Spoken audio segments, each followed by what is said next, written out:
So I'm going to turn things over to Latifah Phillips. Great. Good afternoon, everyone, and thank you for joining us for this quick lunch chat around our portrait of a graduate. We're really excited about this process, which is a community-led process to help us re-envision what we want our students to have when they leave our public school system from Lowell High School or other high schools. We have a short presentation here for you. We know that we've got just a quick hour, so we won't have a lot of time to chat, but we do encourage you to put your questions in the chat box or in the Q&A, and we're able to interact with you that way. So Jeffrey, we can go ahead and start the presentation. Sure.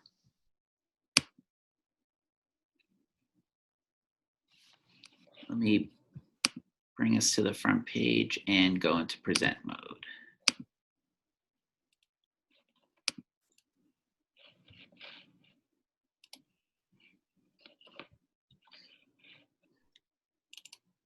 And so again, as you can see from this page, this is an initiative supported with from the Bar Foundation and in partnership with Project Learn and Working Cities Lowell to help us prepare, develop a vision for preparing our Lowell graduates for college career and just for being active community members. What we're going to be sharing with you today is just 50% of the portrait as we are continuing to gather community input and teacher staff input, as well as student input. So our agenda today, we'll talk about what is the portrait of a graduate. We'll hear some of the data that we've received, the input we've received from our data teams. We will unveil our 50% portrait and then have some discussion again via the chat. And then we will conclude our session. So I'll skip this since we won't be having a lot of active discussion in small groups today. So again, this process really is aligned with our commitments to eliminating our racial, ethnic, and linguistic achievement and opportunity gaps. We know that in order to do this, we do need to take a look at our schools, our instructional environments, and see how we're serving our students. Are we providing them equitable opportunities? Are we engaging all families with courtesy, dignity, and respect? This process has allowed us to do that broad stakeholder work so that we can, in the end, have a vision that is inclusive of all of the voices in our community. And this is a specific project where we want to identify what our students will be able to know and be able to do by graduation. So this is looking at skills, knowledge, mindsets, values, looking at the whole student. And, our students spend 13 years with us. And at the end of it, who is it that we collectively want them to be? And what do we want them to know and have when they leave the public schools? So this has been a very strategic and structured process. We started with looking at what data exists currently, what have the community responses been, and then we looked at what gaps in information do we have. We brought teams together to help us fill in some of those gaps by doing new surveys, new focus groups, new community outreach. And through this process, we're looking again to identify a core set of knowledge and skills for all students to attain when they leave the public schools. And once we have the portrait, we will develop an action plan for implementation. So the overarching questions that have driven our process: what is the purpose of a high school education? And how do we provide equitable access? How do we make sure that every student attending our schools is able to achieve their greatest potential with us? And how do we make their learning relevant and engaging and ensure that they're prepared for any post-secondary opportunity they want to take advantage of? At the end of this process, here are some samples of what a completed portrait looks like. we're not here yet, but we wanted to give you an idea of what we will have at the end of this journey. And you'll see here that these frameworks really lay out the areas that these districts are focusing on in their high schools moving forward. We are a broad team. Again, the importance of this process is that it was inclusive, that it is inclusive and includes many voices within our public schools and outside. You'll see our design team has members from our central office and our high schools. We also have community partners in Sean Mccarthy, Juan Carlos Rivera from Boys and Girls Club, Youngju Choi from Coalition for a Better Acre, and then our core partner, Project Learn. And then we have a teacher team who has done a great job of reaching out internally to gather teacher staff feedback, and that's led by Karen Cassidy, and she'll share more when she presents her team's findings. Our student team has been led by our central office and student representatives. So we'll share more about the student team. Our community family team are still in the process of gathering their data, and that's led by Banat Kin. And then our business industry team has really been spearheaded by Sean McCarthy.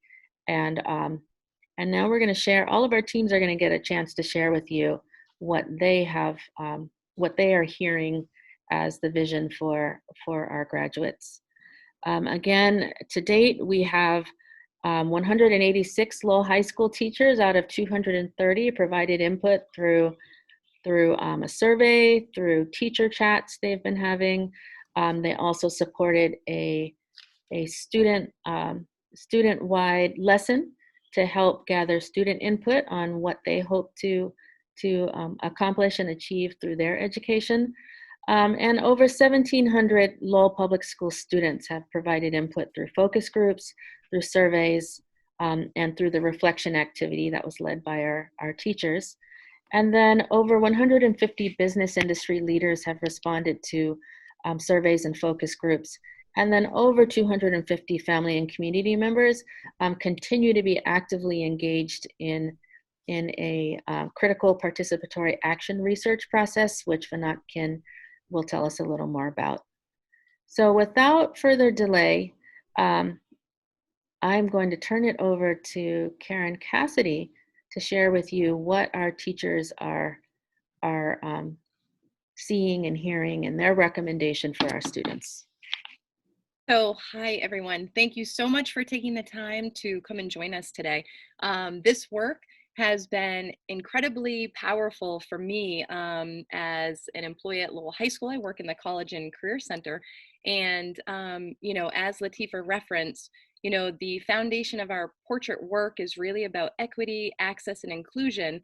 And so I have been privileged to work with a really wonderful group of hardworking teachers at Lowell High School, and also Tara Humphrey, who has been representing the LeBlanc.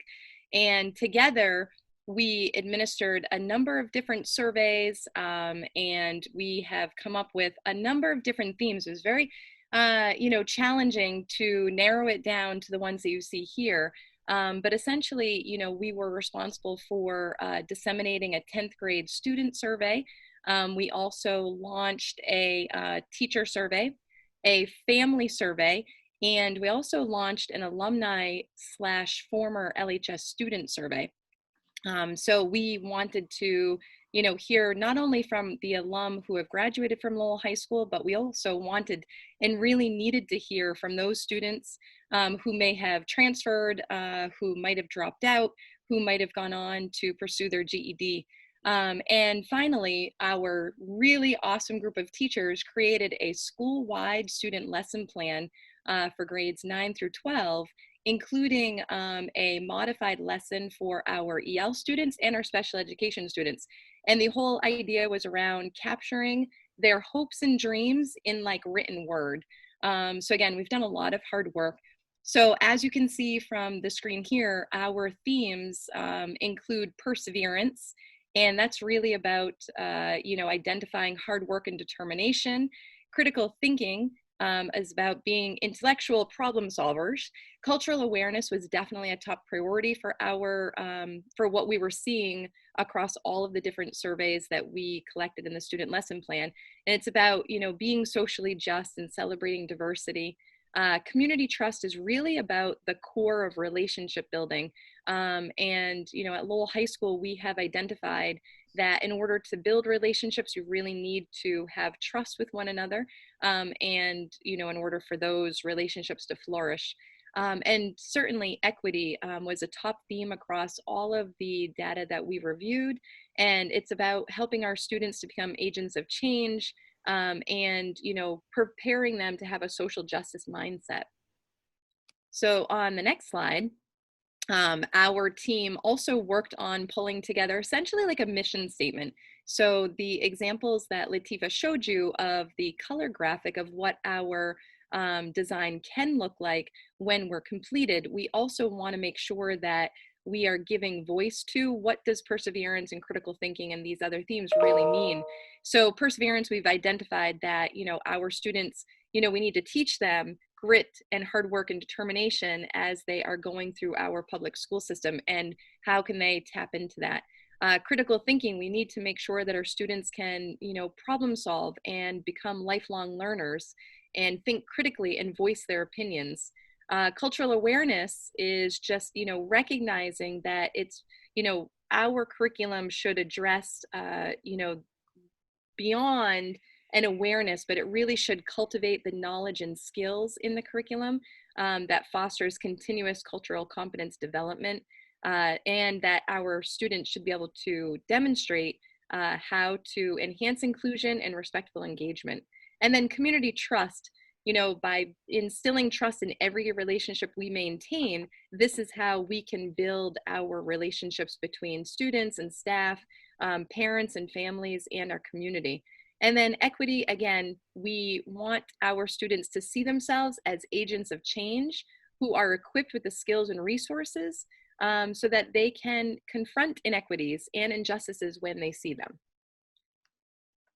So, throughout our work collecting data on our surveys, when we started to get the results back, you will see just by, looking here at the data that's being presented that it's fairly sobering data, and, maybe potentially also discouraging.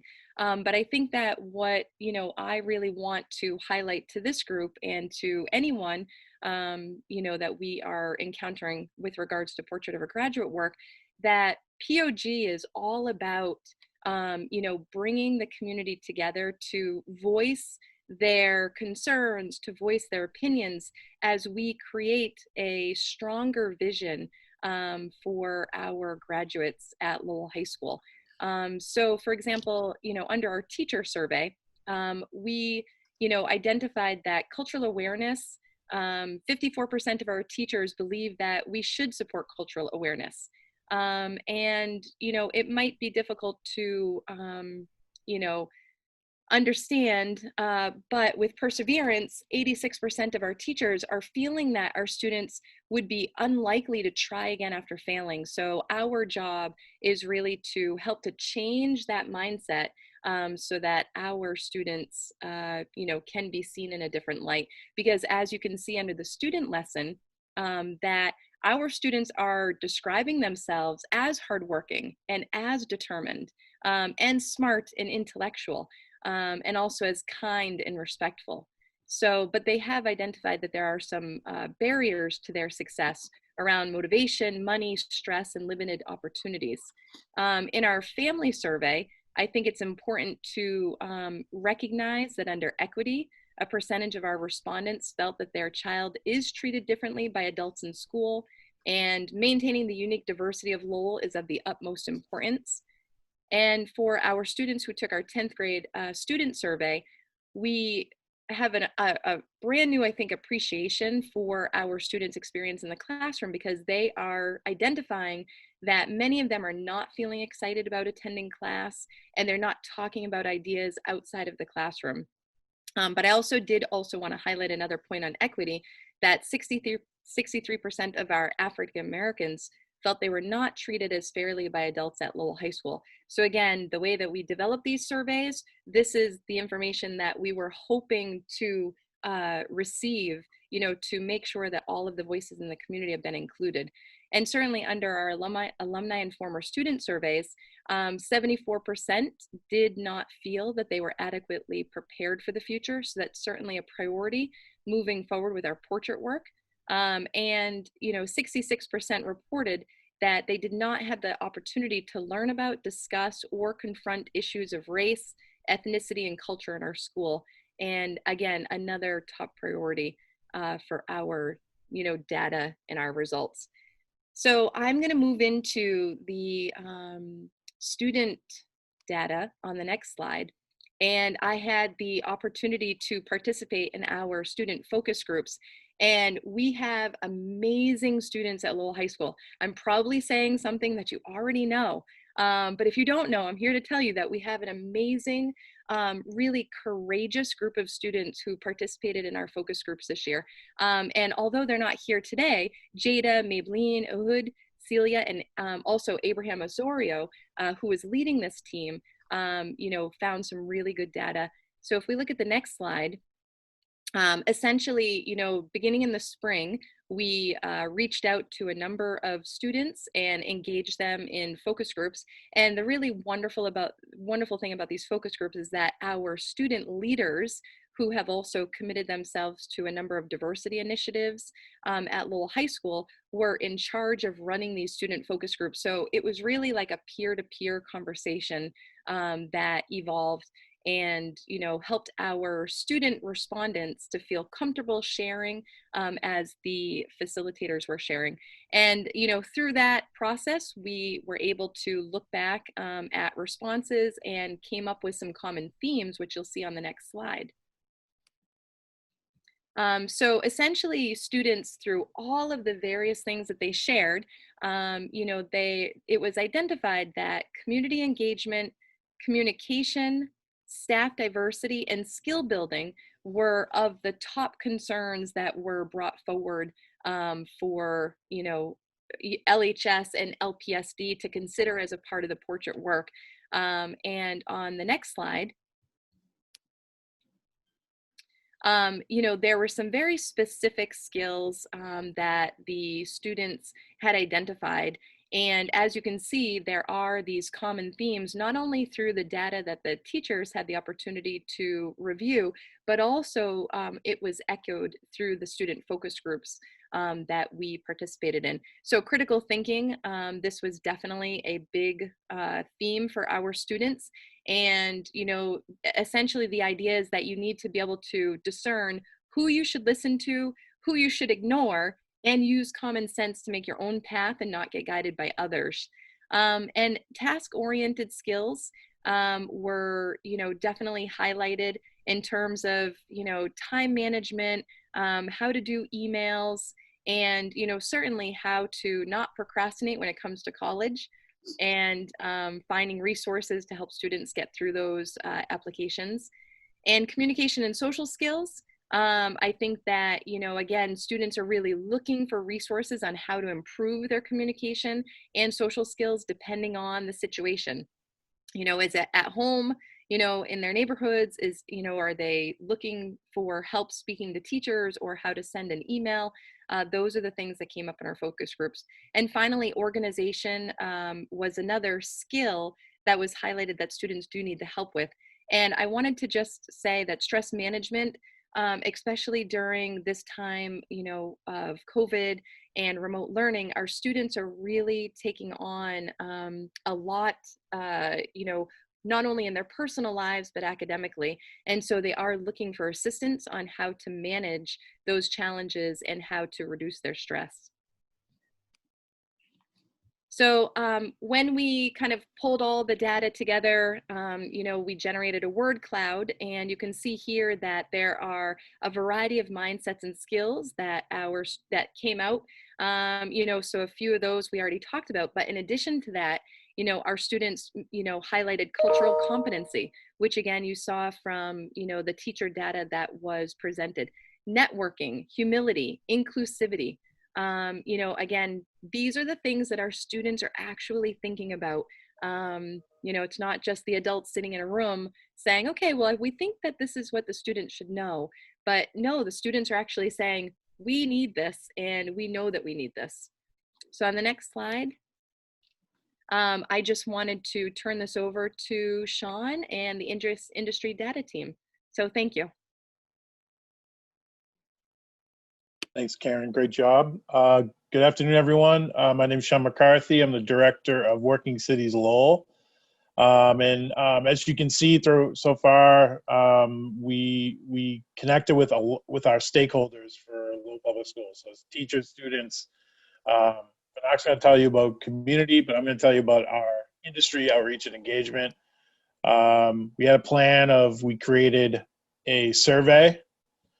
We held brainstorm discussions and focus groups with leadership from Mass Hire Workforce Board, Greater Lowell Chamber of Commerce, the Lowell Plan, and the City of Lowell Economic Development Office.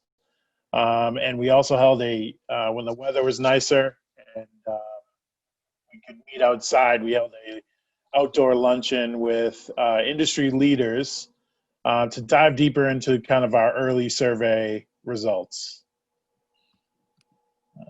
And, you know, for our survey, we had two goals.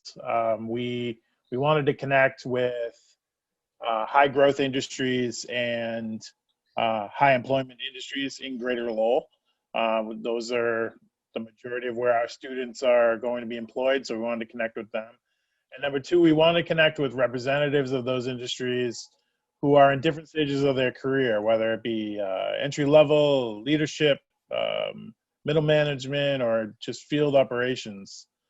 And in our survey, the meat of our questioning in our survey are what are the top skills, top knowledge, and top mindsets that are needed for students to be successful post-graduation in these specific industries.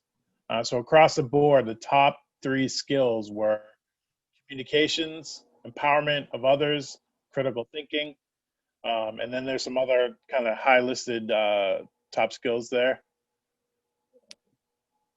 The top 3 knowledge was technology, cultural competency, lived experience, and those other listed there. Civics and the government was interesting for me. And then the top mindsets of patience, empathy, and strong work ethic. And also another top mindsets, resiliency and grit. So you can see, you know, from our so far, what we've talked about was our teacher response and our student response, and separate, totally out of school response from industry representatives. You see the themes of critical thinking and perseverance and strong, you know, there's themes that are coming across the board that are leading us to our portrait. Thank you, Sean. So I'm Banak, and I work in the equity office at Lowell Public Schools, and I'm going to talk to you all a little bit about our process for our community-based research. So a crucial part of this project is to understand, of course, how our students, teachers, and our industry leaders are viewing the value of an LPS education. What's also crucial are how our communities feel about Lowell Public Schools. So overall, we are one Lowell Public Schools community, but each individual student also belongs to unique cultures, neighborhoods, and communities. And so when a student leaves a school building, they bring that education back to their communities that are going to be the benefactors of that student's education. So we found it vital to include in this work the voices, experiences, and perspectives of the different communities that make up our school system. To do this community work well, we turn to a specific kind of research, CPAR, Critical Participatory Action Research. And to sum up CPAR, it is research conducted in a community, by a community, for a community. And to do this work well in Lowell, we've tasked 7 different groups to help us do this kind of research. The African Community Center, Boys and Girls Club, Coalition for a Better Acre, the Cambodian Mutual Assistance Association, the Latinx Community Center for Empowerment, the Lowell Education Justice Alliance, and a homegrown Lowell Public Schools Portuguese team. Under the direction of our CPAR researcher, each of these groups have been developing their research capacities and are conducting research with the following methods. but not including but not limited to interviews, focus groups, surveying, and arts-based research. And in each of these communities are focusing on different subsectors of each of the different racial, neighborhood, and other facets of their communities, which also include business owners, community leaders, neighborhoods, alumni, parents, and youth group. Each of these communities are working in their communities to answer a central research question: what do our communities say about the value of a Lowell Public Schools education?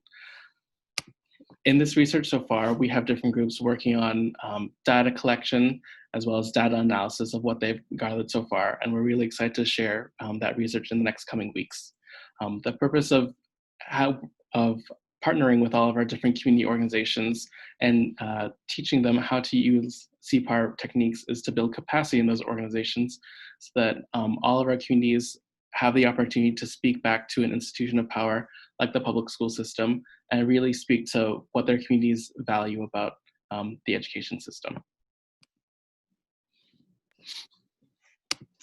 Good afternoon, everyone. I'm Elsie Nunn from Project Learn, and I get to present a little bit of what is right now our rough draft portrait. And what does that mean? It means it needs your input, your thoughts, your ideas. In a moment, we're going to put up a Jamboard, and we invite your feedback and thoughts. But we just wanted to review. So this is the first draft of our portrait, includes 5 core competencies. And really the idea behind it is getting to, as Latifa mentioned, that place where this could be the vision, as we get closer in our future drafts, of what our students need so that any post-secondary opportunity that they choose will be available to them. So our 5 core competencies, many of them have been referenced already: cultural competency, digital literacy, critical thinking, perseverance, and relationship building. And we're working on coming up with language also that feels familiar, and we'll work across different, both different groups of folks, our students, our families, our teachers, and feels accessible. So that's where we came up with some I statements. So as a Lowell graduate, I value and learn from races, cultures, and perspectives different from my own. Use and apply technology to find, evaluate, and create and communicate. Analyze and evaluate information to find creative solutions to complex challenges. Practice resilience and determination to overcome obstacles to reach my future goals. And establish and maintain supportive relationships that help me improve myself and my community. So for the next slide, we're just going to sort of invite you, if you've got a pencil and paper, just do a little reflection and jot down, what are the elements of either this portrait or the community engaged work we've done that resonate most with you? The first thing, what do you feel might be missing? What can we improve on? What can we do better here? And can you think of an activity or action item that could align with one of the skills of the portrait to help us or to support our students in developing those core competencies? So with that, we'll just do 1 minute reflection, and we'll go back to the core competencies so you can see them.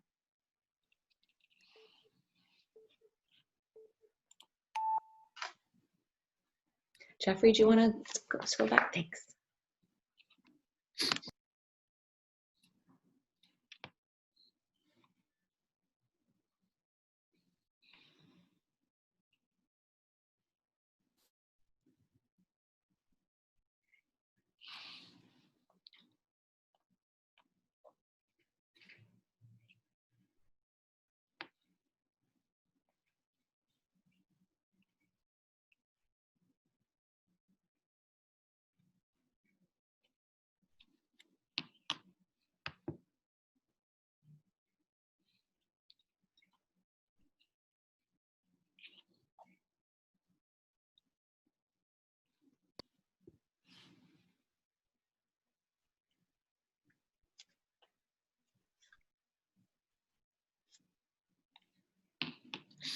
I think that's about a minute. And so the next piece, we're just going to move to, the Q&A. We want to hear from you. You know, what questions do you have? What role could you play in supporting the portrait? And we invite you to contribute your feedback on our Jamboard. So I think Jeffrey's going to put that up in the chat. And if you need me to grab it, Jeffrey, just let me know. I have the link. Okay, great. So will participants, Jeffrey, be able to just, you know, speak their questions, or should they write them in the chat? They could write them in the chat, but then they could also indicate that they want to speak. And we could bring them into the room. So if you want to raise your hand as an attendee or indicate in the chat that you want to speak, we can elevate you to panelist and hear from you that way as well. We do also invite you all to be using the Jamboard as well, to be sharing any of the feedback that you have for us. We do have a question from Claire. Why a focus on digital literacy instead of just literacy in general?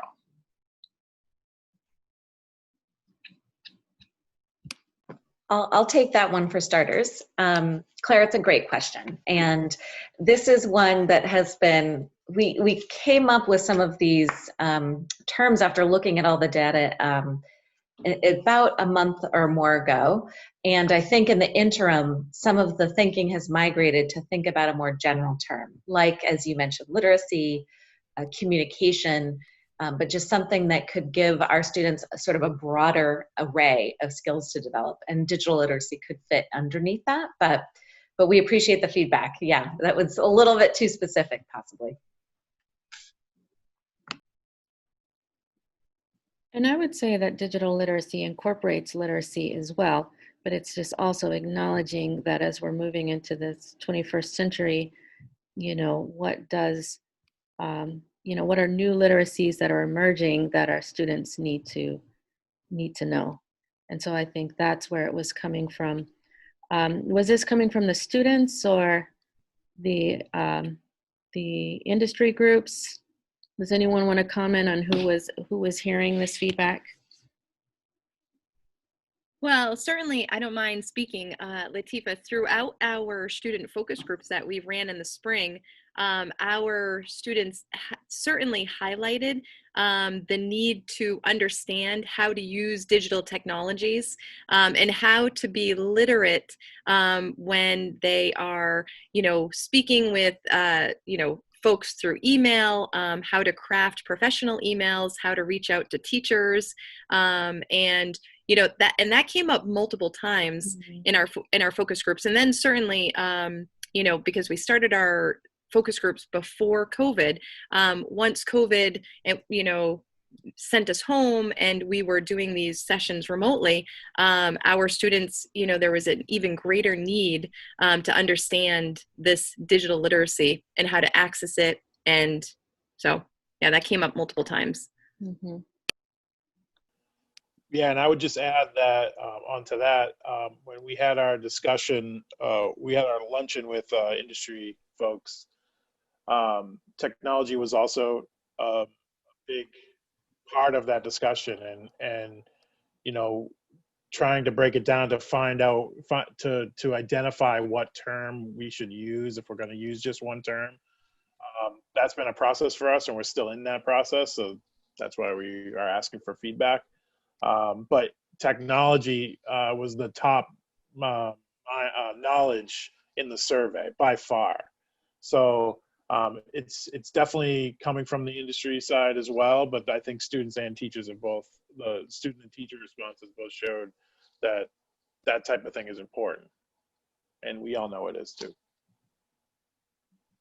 But that's a great question.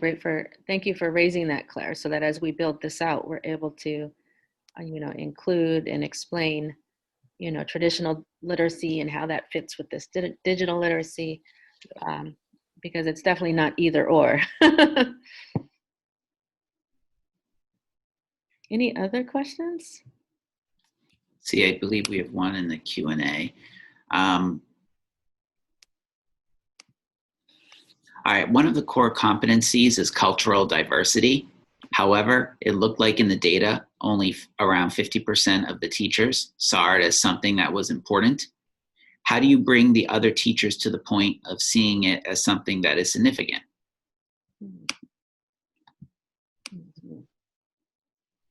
Karen, did you want to speak? Were you speaking on that? You're on mute. Yeah, I was just saying that that is such a really great observation. And there is so much work that we're doing right now in the district, with anti-racism training, for example. And, really happy to say that we had a really wonderful session just last month at our early release. And, there's been a lot of work behind the scenes to help to kind of cultivate and generate this sense of appreciation that there is work to do for us as Lowell High School employees. And, in terms of how we're doing that and how we can do that, I think it's by just having really honest and brave and courageous conversations. And a lot of that also rests on, sharing out these really poignant student stories. And I think that when, students are here, for example, to present even in our info sessions, a student like Jada Turner, who has really lived through this experience, with us through the portrait work, but also as a student at Lowell High School, she really brings a voice to, what it is like to be a student of color at Lowell High School. And, one of the themes that came up that I really just didn't do it justice, is about staff in the building not representing, students of color, and how we really need to focus and change that. So I think together as a community, we are taking steps towards bringing people on board. So Latifah, I don't know if you have any, additional thoughts about how the anti-racism will continue throughout, this year. Yeah, I think, much of what you said is right on, Karen. There's a lot of learning that we have to do. And in our last session, in our anti-racism session, we were talking about how just because it may not be directly impacting you doesn't mean racism isn't there, right? And so we have to come to that understanding and open ourselves to hearing and learning from others' experiences. And so I think that's part of this process is elevating everyone's voice so that we can hear voices we haven't heard before and then reflect on what changes do we need to make in our system. And we saw that in our alumni survey, hearing from alumni how they felt about their experience, which in some cases was different from, our internal educator and staff experiences. So it's just a matter of us going through these processes so we can strengthen our relationships, learn how to listen and understand each other, and then create a better environment for our students. So we do plan to continue this work. It is multi-year work, but we did start last month with, setting some foundational understandings of racism in our district, of how to, hear and be aware and open to others' experiences outside of ourselves. So it's a lot of ongoing work, but we are committed to it. And I'm glad that we're seeing that emerge across our different groups. We have a couple questions in the Q&A box. That's another way you can submit comments or feedback. This question has to do with EL learners and how they've been considered as part of this study. Great question. So English learners are learners, right? So in every aspect of what we come up with, we will then tailor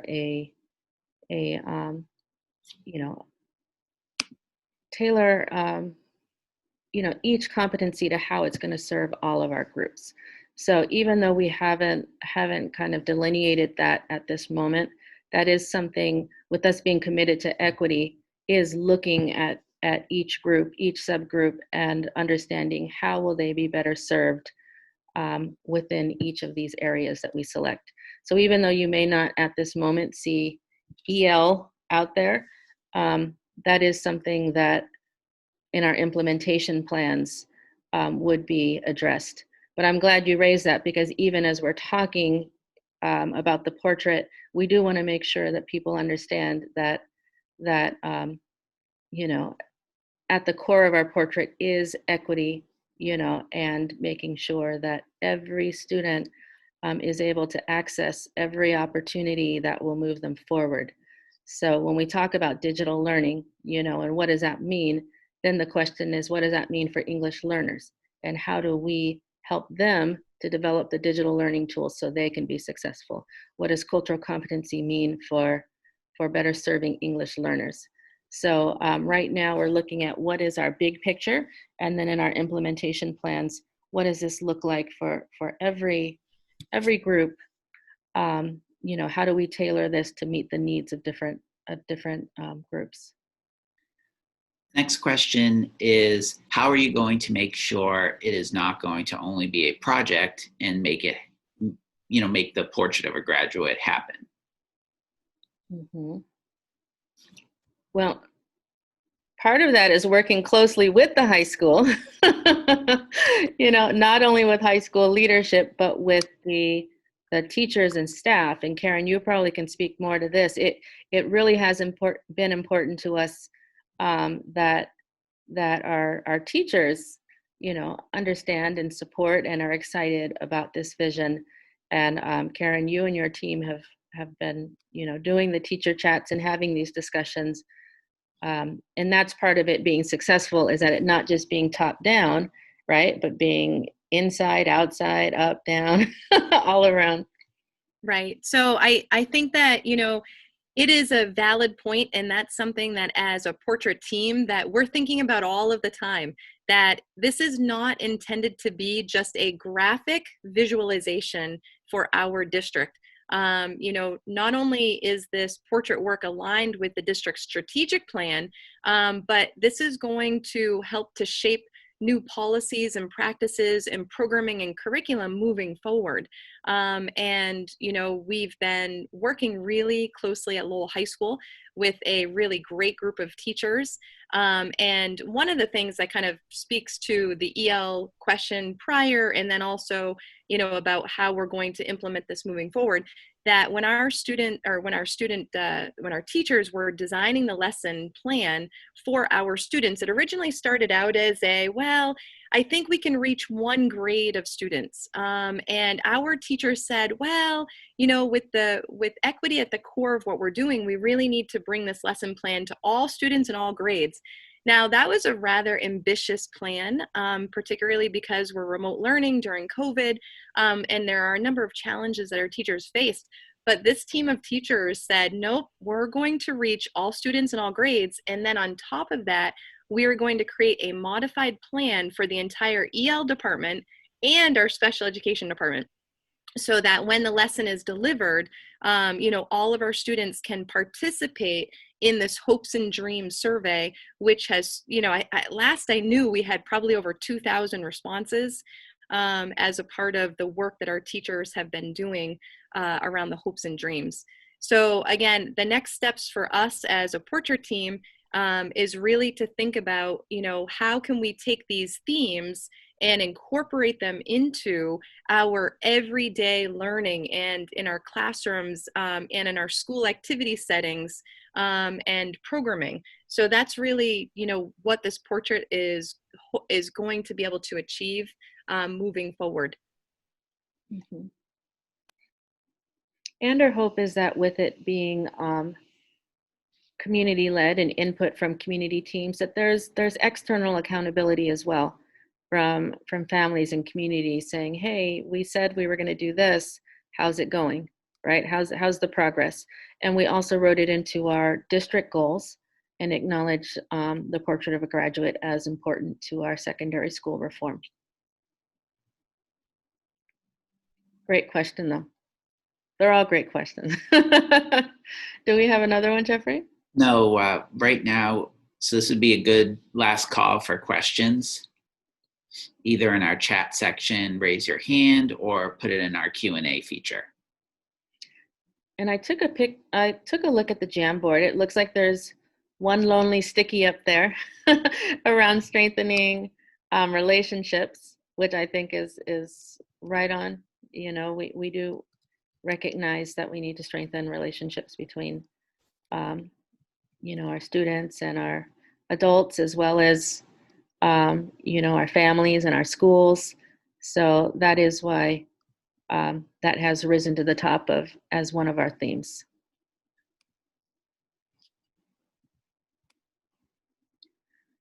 So Jeffrey, can you share the Jamboard that we came up with Yesterday? yesterday? Just to give everyone an idea. In yesterday's session, we were able to break out into small groups. It was an evening session, so we took a little more time. And we'll just share quickly with you.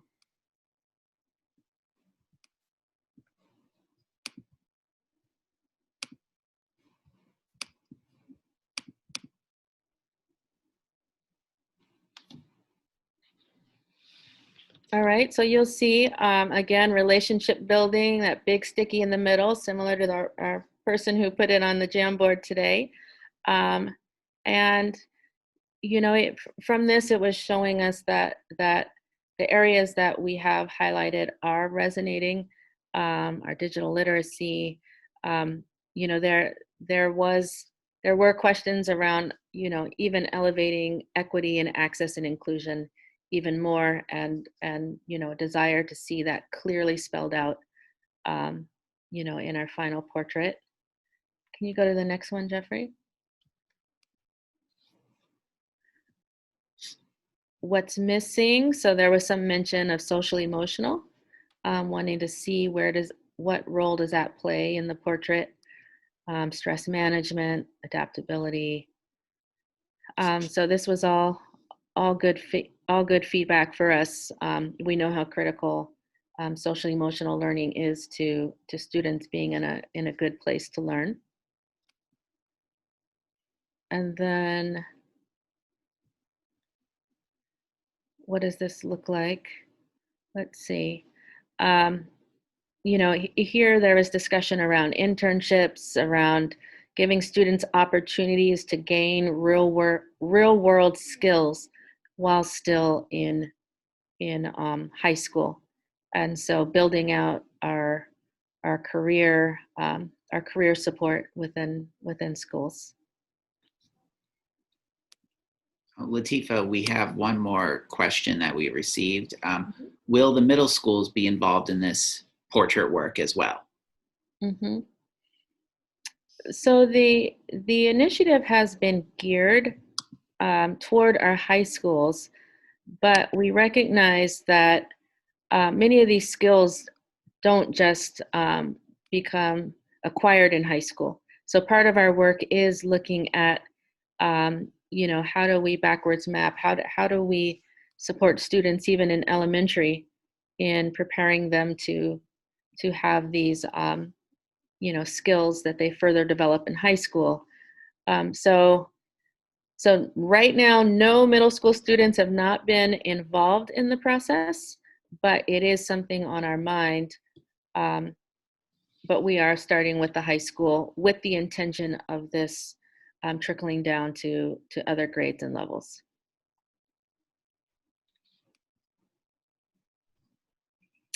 So with that, I will ask our superintendent to kind of close us out for this session. Thank you, Latifa, and thank you to all of our panelists, and thank you to those of you who joined us for this conversation. Extremely important conversation, and I was really happy to hear the level of engagement and the level of questions. Knowing the outcome that the community desires for our kids, that our staff and our students are weighing in on, that portrait, that vision for our young people is critically important to the direction that our system heads to achieve those outcomes on behalf of our community. Our children are taking an active role here. Our students are taking an active role in shaping their own pathway and that vision for their own future. And I think that's incredibly powerful. And I think I heard Ms. Phillips share how important this is just to our larger work within the district, and how much of a central role this work is becoming to our work overall as a district. So I really want to thank you for your involvement in that. Thank you for sharing your voice, and thank you for engaging so that we can make sure that we truly have a portrait of a graduate that embodies the voice of our entire community. So thank you for that involvement. And during these very, very difficult times, I think it's also goes without saying that this is a great opportunity for us all to reflect and be thankful for all that we have. So if we don't see each other again, have a happy Thanksgiving from my family to yours, and on behalf of our entire Lowell Public Schools families. Have a happy Thanksgiving. Thank you, Dr. Boyd. And so our next steps, we'll share out with you when we get to the next phase of our portrait, which we anticipate next month.